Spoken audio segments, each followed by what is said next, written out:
Hello. Oh dear. We've just started and the bell in the House of Commons has gone already. Anyhow, I'm Francis Seeley from GlobalNet 21 and I'd like to welcome you all to our Democracy Focus programme.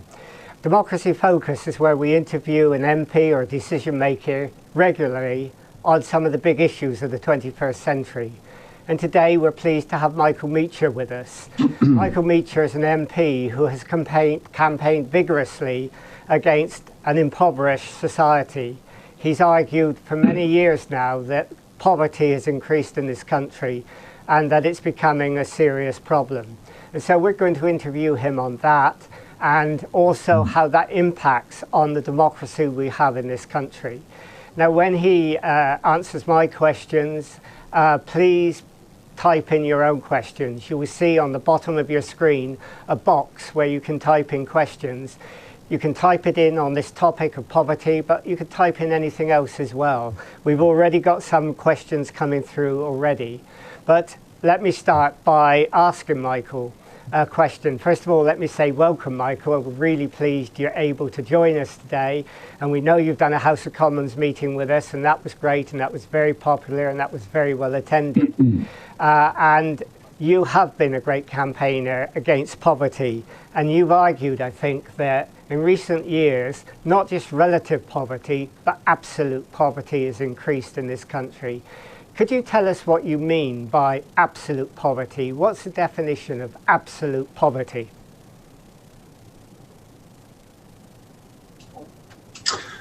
Well, absolute poverty, of course, is a concept. There is no fixed or arbitrary figure for it. But what we really mean by it is that people not just cannot afford some of the comforts, let alone luxuries of life, which most of us enjoy without thinking, but cannot even afford the absolute basic essentials. And those basic essentials are obviously food, clothing,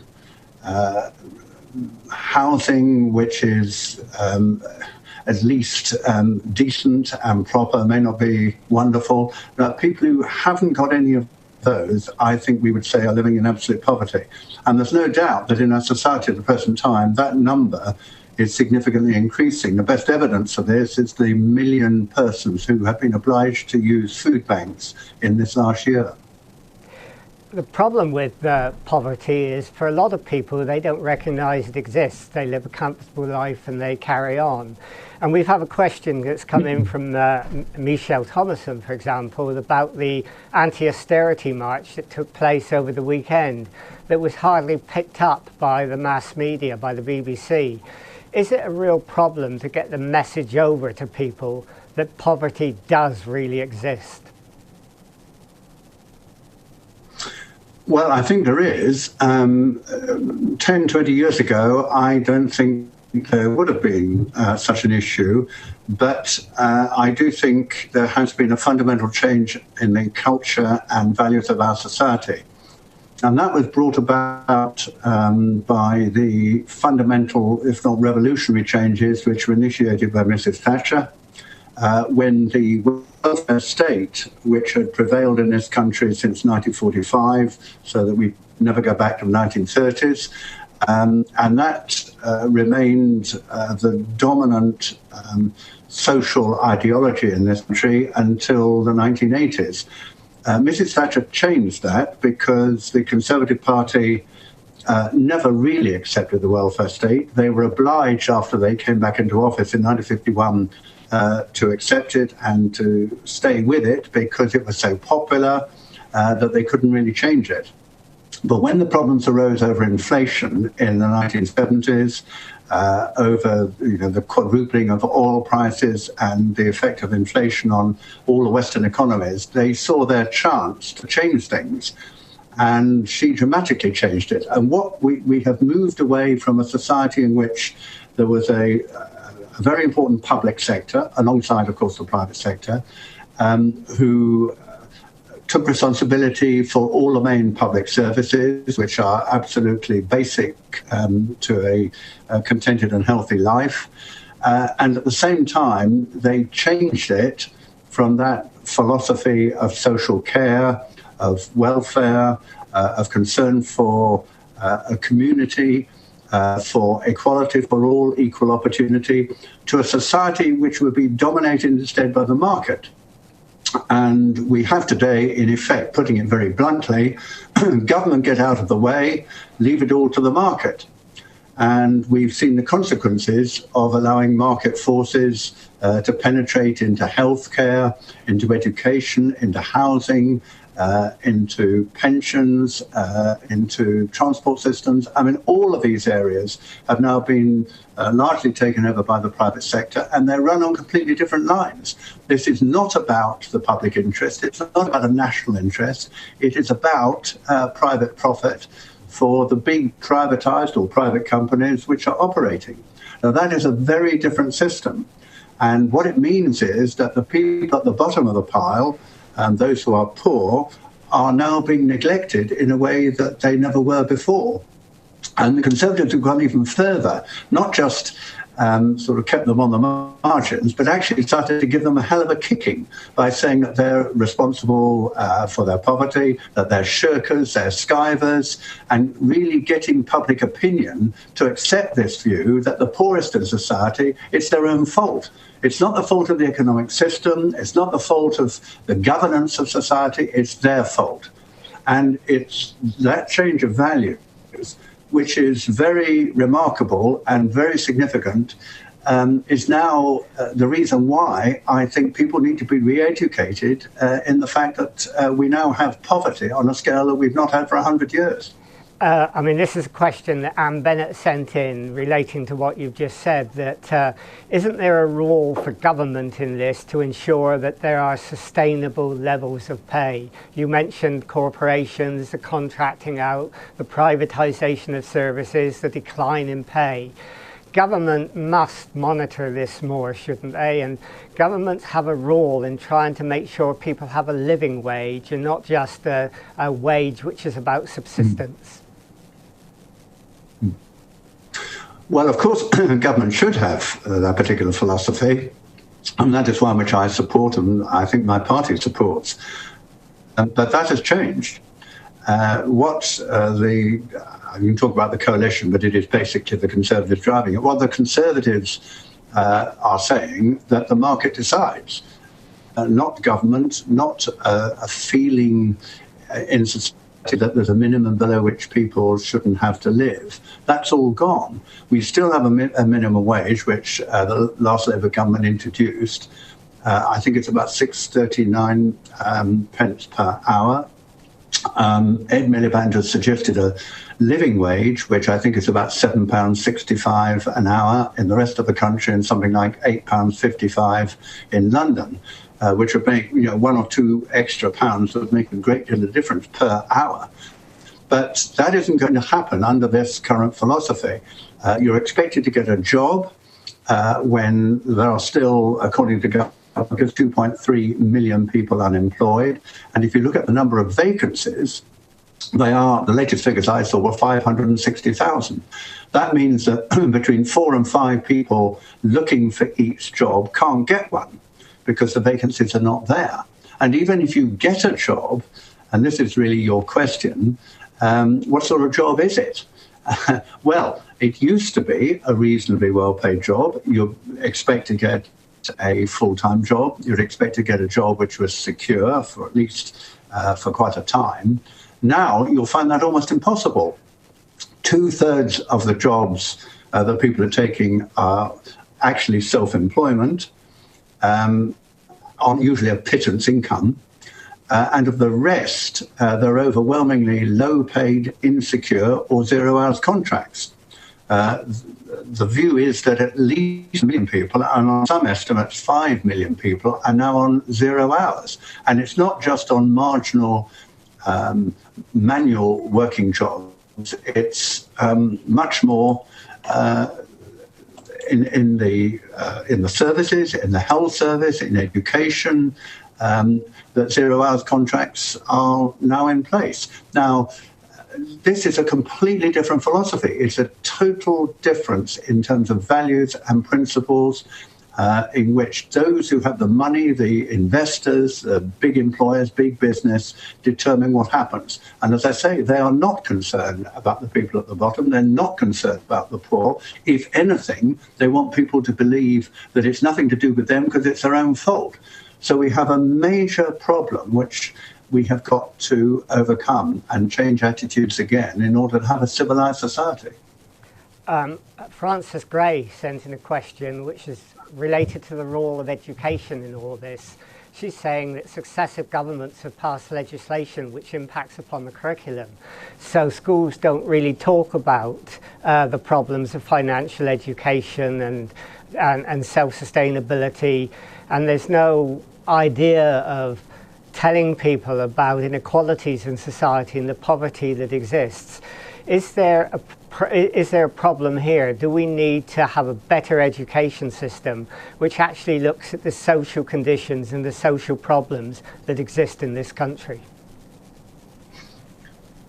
Well, I think there is, and to be fair, this is not just a recent problem. I personally think, if you're looking at the national curriculum, which all young people as they pass through school or college ought to participate in, there's far too little about what in my day was called civic affairs, or the nature of society, or how it works. In other words, how the economy works, how society operates, the various institutions in society, what their purpose is, how they hang together, and of course, most important, all the power structure, because that's what politics is basically about. And the power structure, in the end, is what determines everything. It is the people who have power in society who fix the values and who decide what everyone else gets.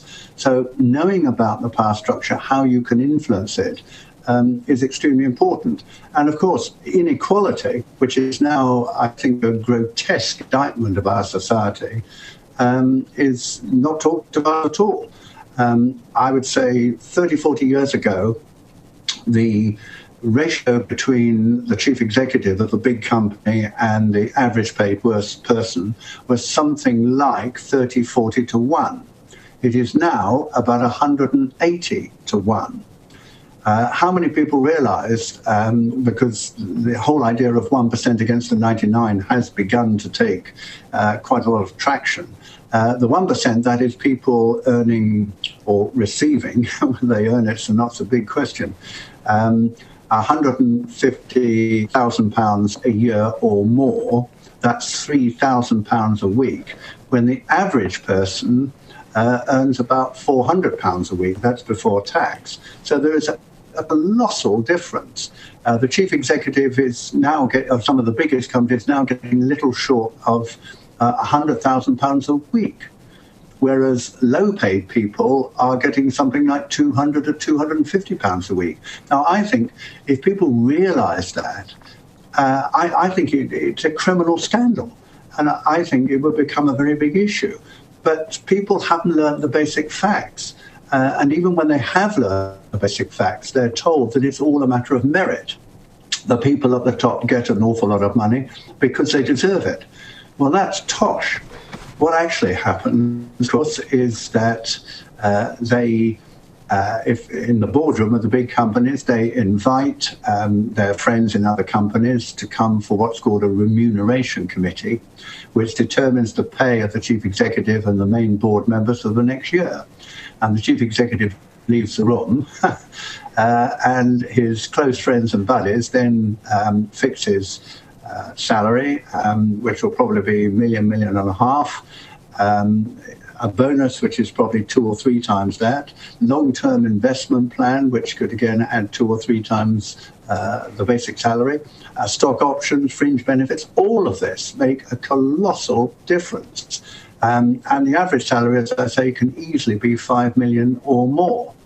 Whereas people at the bottom, the number on below the living wage, I think, is about 3 to 4 million. There are people below the minimum wage, which employers get away with because the enforcement of what is a legal minimum simply isn't there. Most companies are not visited in the course of 20, 30 years to check on this.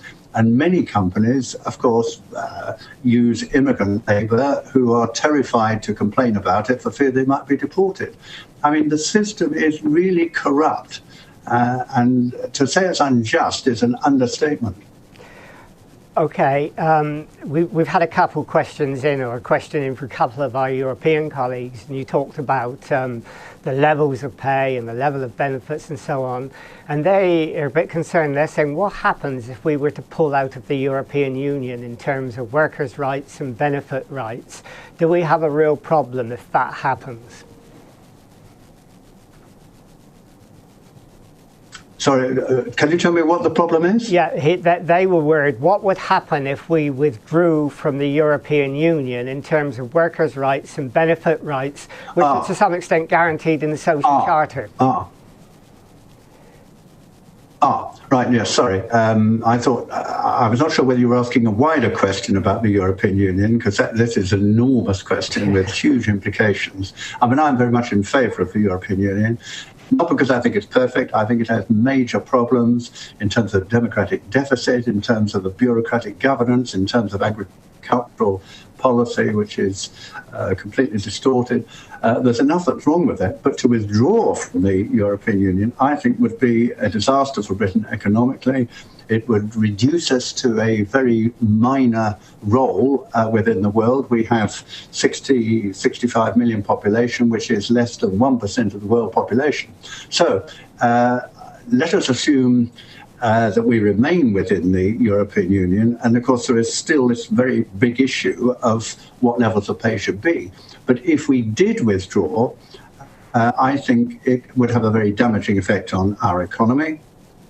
Half of our exports, or 60%, I think, go to the Eurozone, and we would not be able to do that. We would have to pay the common external tariff. Undoubtedly, our exports would reduce, partly because I don't think we're very good yet at exporting to the newly developed economies, big economies like China, or India, or Brazil, or Indonesia. We are still very much locked into Europe. And if we were outside Europe, and those exports which at the moment a majority go to that area, we can no longer send them at the same price. Undoubtedly, there would be an industrial kickback, and employers also would be under pressure, fear of bankruptcy or falling sales, and that would impact on levels of pay. They would say we can no longer afford to continue, we're going to have to close if we can't cut our wage bill. Those are the sorts of arguments they will make. So I think withdrawing from Europe would actually have a very damaging impact on what is already a very bad situation for the low paid. We have a question in from David Fraser, and he said, interesting program this, which is good to hear from people who are sending in questions. But he asked a really interesting question. He says, if you have the privatization of the health service, would that mean that the private companies will treat it like a business and over-treat people and therefore make things more expensive, which will impact on the poor even more because the costs of treating people will go up because it's in the interests of private companies to make a profit and over-treat? Yes, I mean, privatization, I think I'm opposed very strongly to privatization because in almost all cases it actually leads to a lower quality of service, or certainly terms and conditions and pay are worsened. They talk about greater efficiency. Well, I've yet to see it. I don't think the private sector is any more efficient than the public sector. Where they make the gain is by squeezing the terms and conditions and pay of the workforce. So, as we have seen in a number of privatized companies, there is sweated labor of the kind that we have not seen since the Second World War. And we are fast approaching, as we know, the inequality of the Edwardian age, and the kind of terms and conditions for people in these privatized companies, which is similar to what happened in the 1930s. We're not there yet. I'm not saying we're in that situation, but we are fast moving into that situation. And that is the logic of making market forces the determining factor in the development of society. And privatization now really covers almost everything. The only areas which are excluded from it are, I suppose, the armed forces, the judiciary, and the Tories like to say the police. But the police are up in arms because an awful lot of their jobs have been taken over by privatized companies, and they feel under pressure. And of course, they have a lot of muscle, which they are beginning to amass and being prepared to use. Whereas, of course, most privatized companies, the people who are taken over from public companies simply don't have that capacity to resist. We have Susan from Luton who's asking the question, is the government taking any action, and indeed what action should be taken to help mothers who after childbirth want to take up part-time working or work from home? Well, I mean, there's an awful lot that can be done. I mean, none of what I've been talking about is inevitable. This is a political philosophy which has been imposed on the country stealthily, without explanation, but I have to say very effectively. And we are seeing the consequences. And the vast majority of people say they're not happy about it is an understatement. I mean, they're angry, bewildered.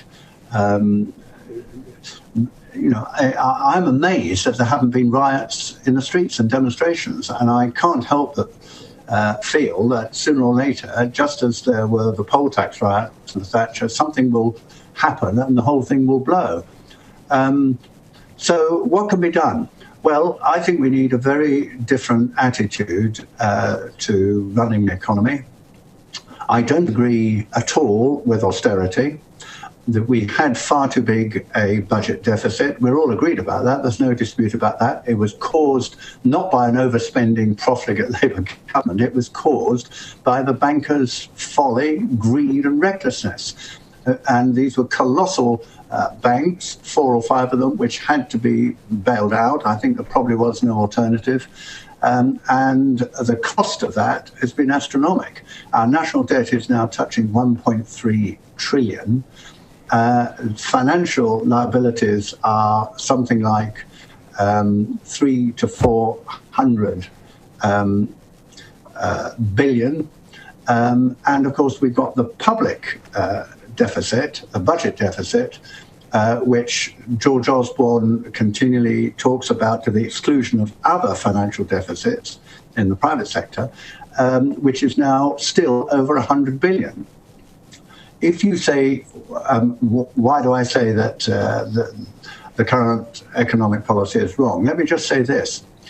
As a result of the bankers' crash, the budget deficit reached a peak of 157 billion in 2009.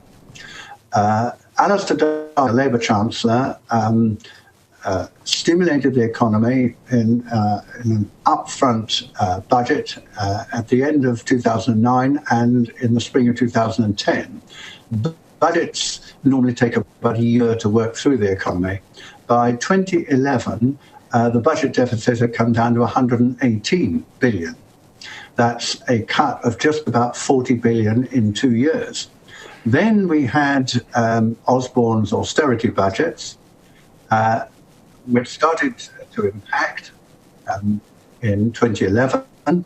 And 3 years later, in the middle of 2014, this year, what is the budget deficit? It's 108 billion. In other words, it's gone down by just 10 billion in 3 years, whereas Alistair Darling reduced it by 40 billion in 2 years. The reason is the best way to help the economy, to help people into jobs, to get growth, is not by austerity, not by cutting deficits, or cutting benefits, cutting public expenditure. It's by investing in areas like house building, in infrastructure, in terms of energy, transport, IT, and in laying the foundations for a green, low-carbon economy. Now, all of those are things that the public sector will only be able to do. Osborne won't do them because he takes the view that the private sector is now dominant, and we don't want a public sector to have any significant role in running the economy. I mean, this is ideological zealotry of a kind which we see in education with Michael Gove. But people don't associate Osborne with that, but they ought to, because the alternative is, as I say, public investment to generate growth and jobs. There are still 2.3 million people unemployed. Keeping them unemployed with the minimum benefits they get costs something like 18, 19 billion pounds a year. Isn't it far, far better to get them into a job where they they earn their living, which is what they want to do. They start contributing income tax, national insurance contributions, VAT, and they spend them because they're still on low incomes, and that stimulates the economy. And once you can get this process going, which only public investment will do, then the whole economy turns round. Now, the final question is, which Osborne would undoubtedly ask if he were here, is, OK, so how are you going to pay for it? Well, the fact is, with interest rates at sort of bargain basement of 0.5% a year, you could get a package of 30 billion pounds, pretty hefty investment package, for only 150 million a year. 150 million in government terms is absolutely tiny when this government is spending between 600 and 700 billion pounds a year. So that's a very cheap, easy and effective way of doing it. But supposing, like Osborne, you refuse to accept that, there are three ways in which we could get economic growth and recovery and a really serious sustainable upturn without spending any further public borrowing at all. The first is through quantitative easing, which is a posh term meaning electronic printing of money.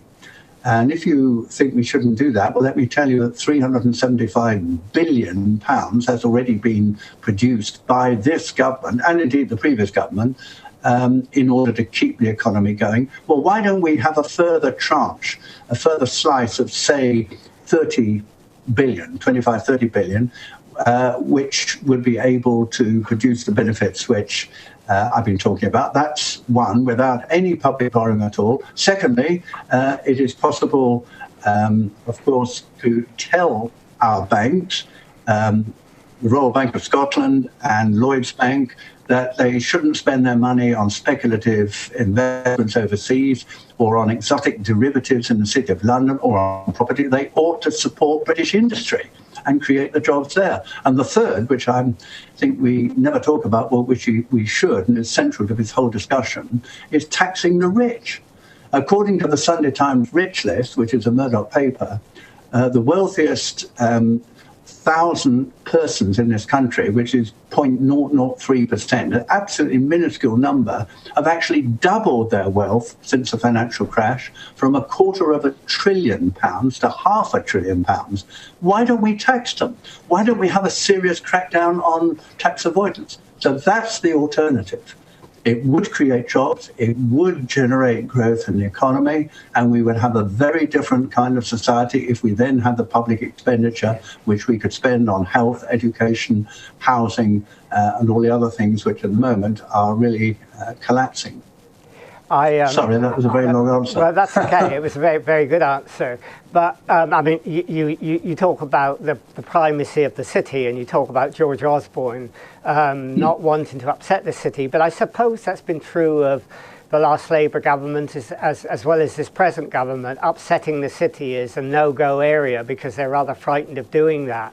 And Michelle Thomason has raised the question of, you know, how do we raise the profile about what you might call, inverted commas, the scroungers of the city, those who, you know, get lost in tax havens and you know, earn huge salaries and have huge expenses, and in a way are almost the biggest recipients of benefits in that sense in the country compared with those people who are impoverished. How do we, given both governments are determined to protect the city, how do we raise the profile of the, you know, the biggest culprits of scrounging, if you like, which is the city rather than the poor? Well, I think that is obviously a very important question.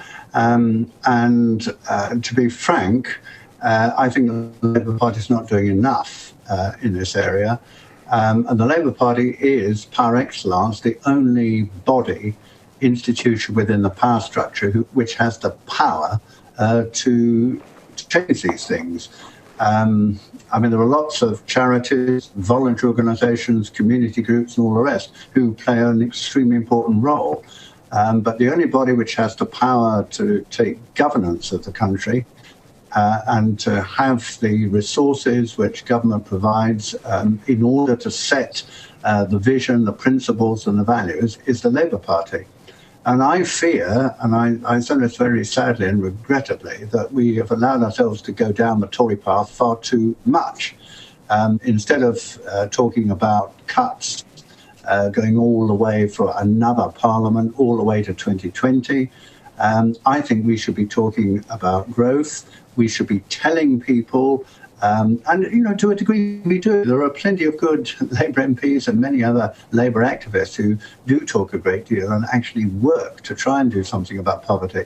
But I don't think we have really stuck it there in terms of the political agenda on the scale and intensity that is required. I mean, it is utterly scandalous and criminal that we have millions of people really on the breadline, totally insecure, having to use food banks, who are suffering the kind of vilification which they get all the time from government institutions, and we are not making anything like enough fuss about it. Now, I do think a Labour government, I know all politicians would be expected to say this, but I actually believe it. I think a Labour government would be very different. I think it would actually change those values. It would be far more concerned about the poor, the vulnerable, and those people who have been left behind.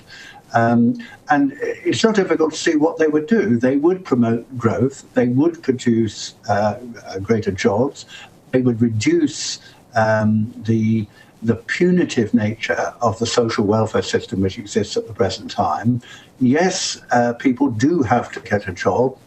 Everyone who can work should be able to work, but we should have a sensitivity about this in deciding that many disabled people simply can't.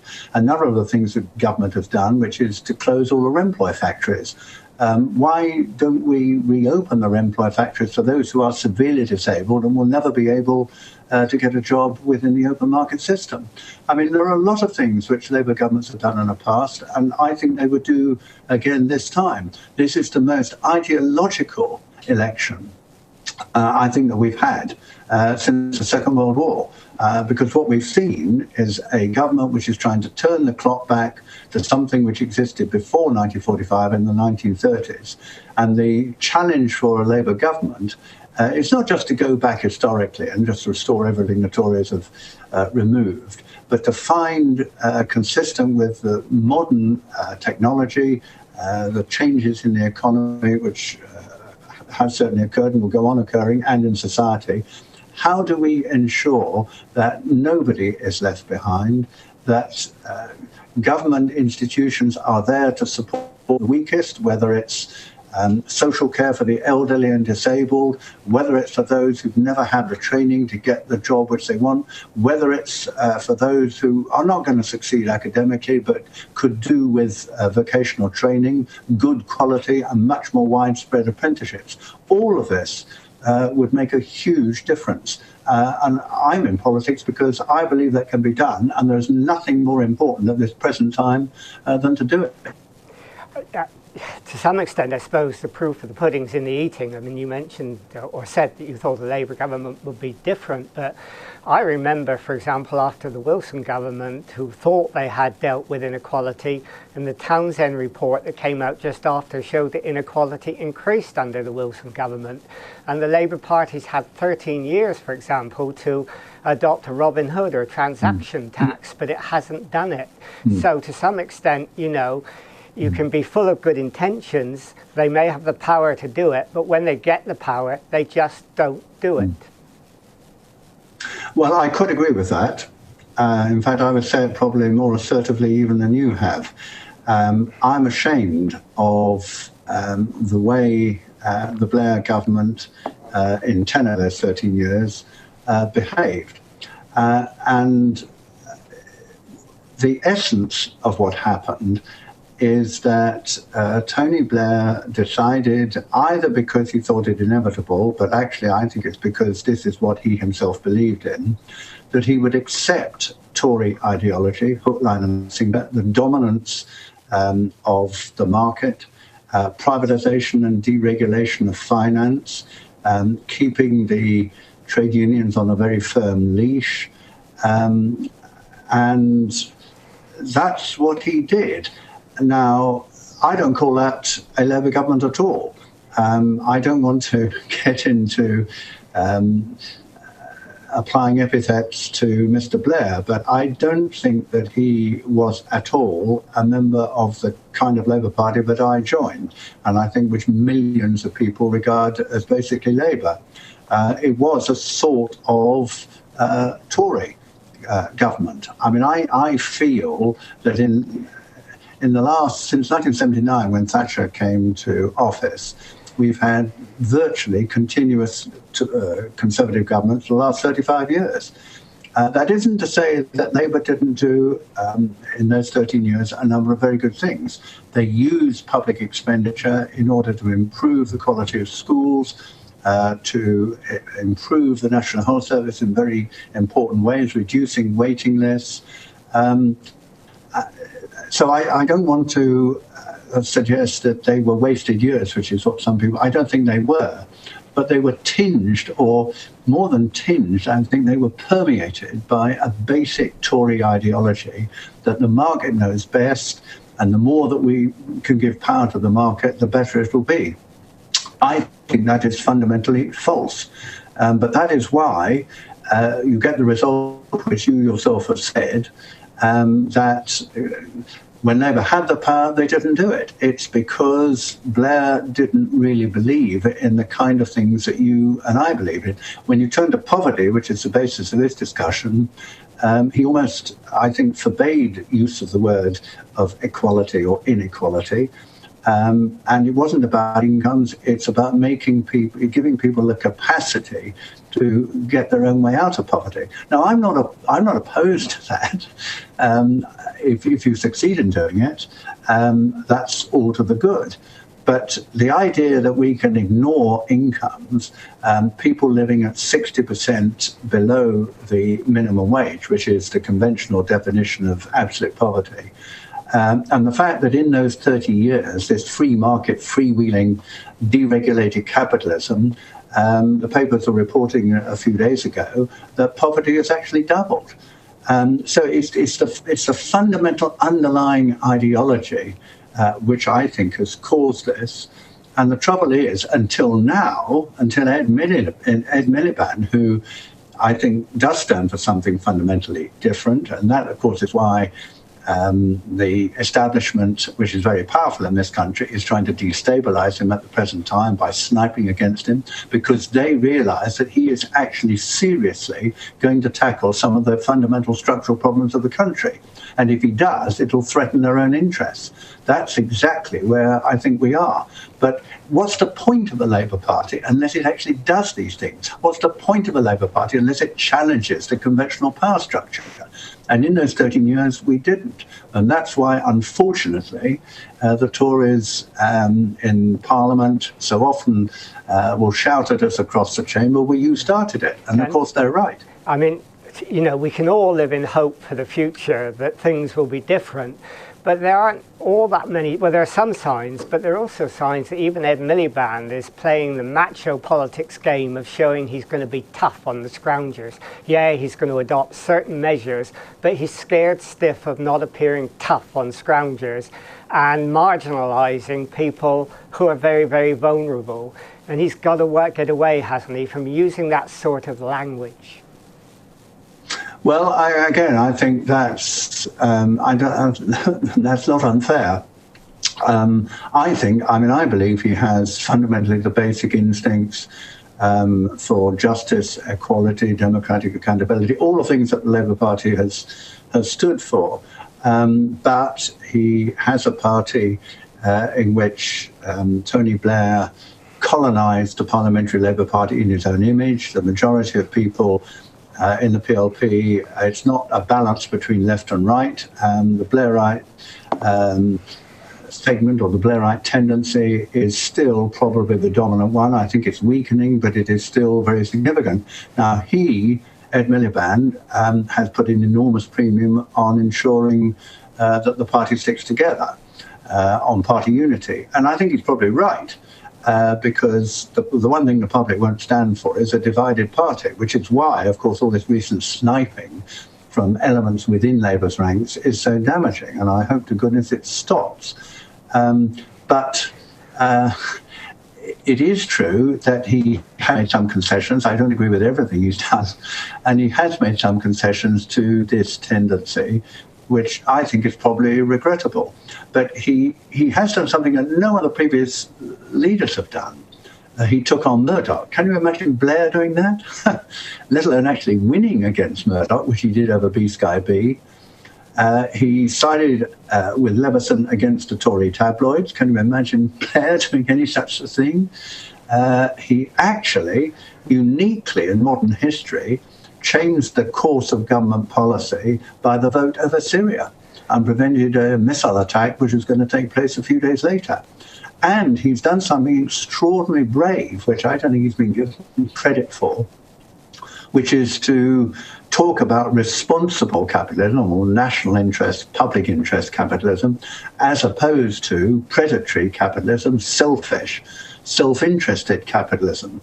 And that hits at a lot of parts of the power structure, which it requires an awful lot of courage and bravery to do. Okay. Now, he has done that, but he also has to keep everything together, and he's made some concessions which I think are questionable. Okay, if that's questionable, yeah, okay, but if we go back to sort of the poverty issue now, I mean, one of the problems at the moment is people who are in poverty are not just those who are unemployed today, they're those people who actually work with low pay. And we've had two questions around that about apprenticeships and how that might or might not help. Peter Feltham said that, you know, we should encourage and enhance the apprenticeship program in order to actually address the problem of low pay of those people who work. But Francis Gray has argued that very often we should maybe cut back on the practical apprenticeships for well-trained and qualified people, because tradesmen can't necessarily afford that, and that might lead to more unemployment. So in a way, you've got two contradictory points coming out on that. Where do you stand on that? Well, I think there is a problem. I mean, apprenticeships in this country are, I think, about a quarter or even less compared to Germany. I'm a great admirer of the German vocational training and the German apprenticeship system. And it used to be the case 20 years ago that employers were expected at their own cost to provide a number of hours per week of training for their own people. All of that has gone. It is all, once again, subject to market forces. Companies won't do it unless they get subsidies from the government. And when they do get subsidies from the government, they will often use it in perverse ways, which are not necessarily in the interests of the employees and not necessarily the best cost-benefit for the economy. I mean, I think this is a huge area, because I do agree that it is absolutely correct some phone is going off. And I think someone's got it. That's okay. Yes. This is live. This is virtual reality. Yeah. And I think the apprenticeship program, the training program, vocational training, development of FE colleges, and of course the funding system does need to be dramatically changed. And I can't give any absolute certain commitment that that'll happen, but I think it is perfectly well recognised that there is this very large section of people. Go on. That's okay. It is amazing, isn't it?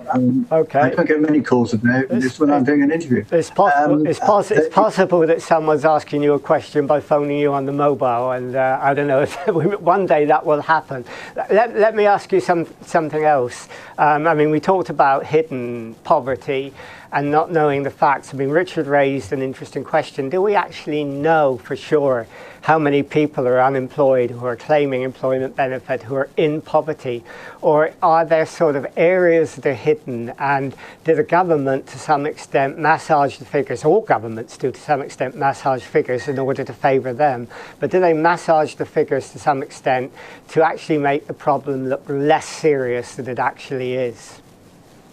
Yes, I think that's right. I mean, it appears to be the case, which is shocking, and this is an issue about low pay, that there are more people, if you take a particular poverty standard, which is, I think, normally 50% below the average wage, there are more people in work who are poor, who are in poverty, than people who are out of work.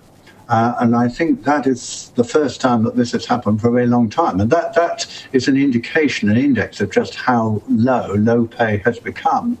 But you are right that the number of people who are poor, I think, is probably not well known, partly because there are two ways of determining poverty amongst the unemployed, or the numbers of unemployed. One is the claiming of unemployment benefit, and I'll come back to that in a second, and the other are widespread surveys of something like 7,000 families, which are done every quarter. And the difference between those two is really quite considerable. If you take the claimant count, and of course the government says the number of people claiming is rapidly going down, part of the reason for that is that the government's put enormous pressure on people to get jobs, which in principle I think is not a bad thing. People should be under pressure to get a job if it is available, if we have an economic policy which encourages growth and increases the number of available jobs, but we don't have that. But if you fail under the Department of Work and Pension rules to attend for a job interview and you're 5 minutes late, if you tell the Department of Work and Pensions that you are moving, you've got to move, and you tell them a new address, you tell them the date you're leaving, and you get a letter for a job interview or a job, and you don't attend, you lose benefit, all your income for 4 weeks. If it happens a second time, you lose it for 3 months. And if it happens a third time, you actually lose benefits, all your income for 3 years. Now, if people do not continue to sign on when they have been sanctioned, that's a technical word which means deprived of benefits, then they disappear from the figures. And we know that 1 million people have been sanctioned in this last year. So the figures may well be understated. And of course, you will never, under this government, get a serious Royal Commission or Committee of Inquiry to examine this problem in detail, partly because it varies, of course, enormously across the country. London and the South East, as we know, is very fast developing, whereas the North East and many other parts of the country are still going backwards. We're getting very close to the end, another 7 or 8 minutes to go. So a couple of really interesting points that are coming out. One from Meacher, who's already asked a question, and she says, when there is a real gap, inequalities between the rich and the poor, then societies can, if you're not careful, collapse very quickly. And is this something that is on the minds of people in Westminster? Do they talk about it? Do they think about it? Or is it something that's below the radar and it's completely ignored? Well, I think, I mean, I presume a lot of people in Parliament, certainly in government, in civil service, I think they're perfectly well aware of this. I mean, the figures are constantly being mentioned in the financial pages of the papers and occasionally on the media. But the increase in inequality is just staggering. As I say, the difference between the top and the bottom or the middle is something like 180 to 1. Now, with the exception of America, we are the most unequal country in the Western world. The real question is what you do about it. And that's a much more difficult question, because there are various alternatives. And I've got a particular alternative, which I constantly talk about and I can't get people to take seriously. The first alternative is to say that you have government guidelines as to what is appropriate or what the variation should be between top and bottom. I think that's unduly rigid and it's very difficult to apply given all the enormous heterogeneity of working conditions. And it would look very arbitrary and bureaucratic. A second is to say that we should move gradually over a period of time, like 10 years, from that 180 to 1 down to something back towards 40 to 1. Now, that is possible, but I think it would produce enormous resistance. The only other alternative, and one which I prefer, is that what is wrong with this system, what has enabled it to happen, is the lack of transparency. You see, if you are a wage earner, you, through your trade union, have to try to improve your wages through collective bargaining. If you are a blue-collar worker, a clerk or an administrative worker, you have to negotiate yourself as best you can, perhaps with the union, with the employer to improve your salary. If you are a manager, particularly if you're a top manager or someone in the boardroom, as I say, you have remuneration committees who scratch each other's backs. I'll give you a whopping big increase this year if you give me the same when you join my remuneration committee later in the year. So the system is totally different. I would like to see one single system for determining what people get paid.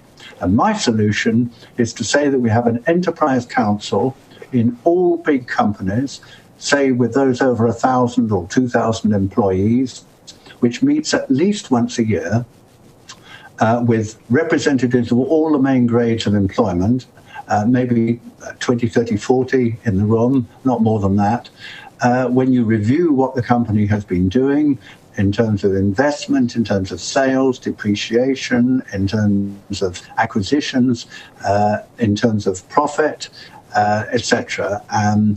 And at the end, you would be looking at how much money there was over the next year to pay for salary increases.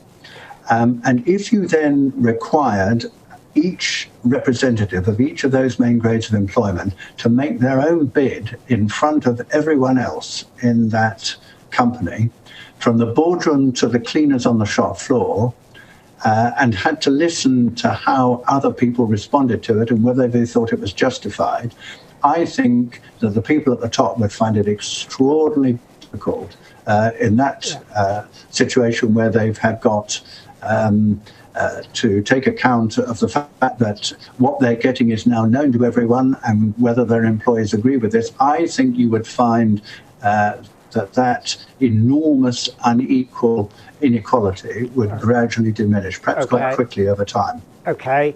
Let me ask you finally, because we have come to the end, and that is, when you do have many poor people in a country, what is the impact of that on democracy? Because I think it was Tony Benn who once said that when you're poor you have no hope, and when you have no hope you don't vote. The more poverty you have, the more it badly affects our democracy. So how do you get democratic renewal? I mean, Anne Bennett has said, for example, we've got to look at it globally and not just nationally as well, and that's a question she asked. But it's a real problem, isn't it? We've seen voting going down, we've seen turnout going down, and as poverty increases, it's only going to get worse, and that's going to make society full of distrust and unstable, isn't it? Well, again, that's a very big and important question, and democratic renewal is very necessary. It's also more and more difficult because it is the people at the bottom, those who are neglected and those who are vilified, and those who think that politics makes no difference and they're all the same, who are least likely to vote. Whereas they're the people who we most need to vote, and of course, in my view, the people who we should be targeting from the Labour Party point of view, not trying to win Tory votes in the South, I mean, that's a bonus if you can get it, but trying to win back the belief in politics and what politics can do for the lives of the people who are really, really suffering.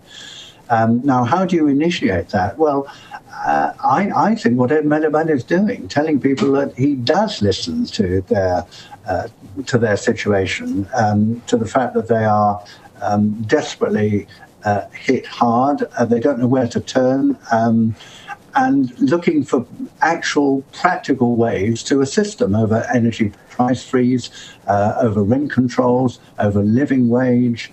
I mean, all of these breaking up the banks would also make quite a difference. But we need to have much more campaigning as well. You see, I think the Labour Party was, when I first joined, it was a great campaigning organisation. We used to go out every weekend and we would have mass meetings where we would talk about current issues. I don't say it doesn't happen, but it doesn't happen on anything like a sufficient scale. And the only way to get people to change their attitude about politics, about parliament, about government, is actually meeting them, talking to them, and getting them to understand by one's passion, by one's integrity, that one is actually serious, and by getting them to vote. And it's then the responsibility of the politicians to exercise that in terms of increasing the democratic coverage of society and involving people from all classes, which at the moment it is increasingly concentrated at the top. So it is a huge task, but I think none of these things are impossible. And the success of our enemies is greatest if they make people feel that we can't do it. The fact is, to use the immortal words of Obama, we can. Okay, well, thank you, Michael, for doing that. Just one little apology. Michelle Thomason said I misinterpreted one of her questions, and if I only misinterpreted one, that's quite a miracle. She did say she was very much in favour of apprenticeships, but was worried that skilled craftsmen had to pay too much of their own money in order to go through it. So sorry about that, Michelle, but let me put that right. Anyhow, Michael, thank you very much for doing that. It was a long hour for you to have to do it, and I hope we haven't worn you out, because I'm sure you've got to go back in the House of Commons. I had a lot of questions I could ask you in case questions didn't come through, but they did. And as always, we're taken over by the questions that come through, and that's part of the fun of doing this sort of program. So thank you, and thank you for all those who joined us. Thank you for those who asked questions. And of course, we'll be doing this again. We'll be reassessing all the time how we can improve this, whether we need to make it more of a debate, whether we need to get someone else on as well to juxtapose the positions. But I think that it's really worthwhile doing, and having people like Michael, who's a Labour MP, and Nick Dubois previously who was a Tory MP, both opposite to each other, but both who are very, very engaging in terms of wanting to look at new ways of engaging their audiences in different ways, is wonderful, because it does help democracy, I think, thrive. So thank you all, and thank you again, Michael. Well, thank you, because it was an hour. It went very quickly. It was far better than any hour I spent in the chamber of the House of Commons. Thank you. Well, what can I say about that? Okay, thanks.